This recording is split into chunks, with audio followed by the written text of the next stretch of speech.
урматтуу Орус шаарынын тургундары. Жолду баарыңыздар билесиздер. Бул жак Западный, арт жак Ак Тилек.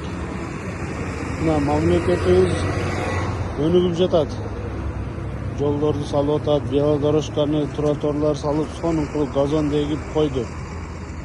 Ошо мамлекеттин өнүккөнүгө биз дагы чогуу өнүгүшүбүз керек да. Булар караңыздар эми. Мусорду караңыздар. Сигарет, пиво, сыйга, бут, эмелердин калдыктары. Ушул нерселерди жеп ичкенден кийин пакеттерге салып көтөрүп кетпейлиби? Мамлекет акырын кылып атат. Албетте мусордук урнына койгон эмес, бирок коюп келатат. Ошого чейин чыдап кичине мусорларыбызды жыйнап турбайлыбы? Бул жерде мектеп бар, билесиздер. Мектептин айланасында арт жакта мынакей, о жерде мусорда бүт мусор. Арт жакта дээрлик баардык отургучтардын асты ушундай мусор болуп калган, туугандар. Баардык нерсени өзүбүздөн баштабайлыбы?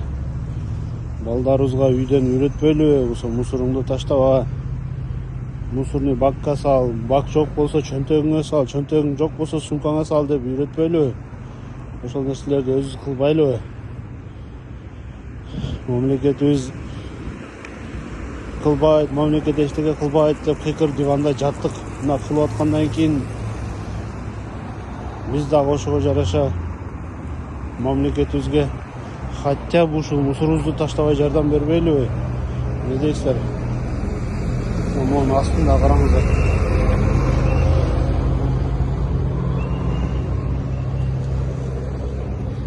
Өтө неприятно.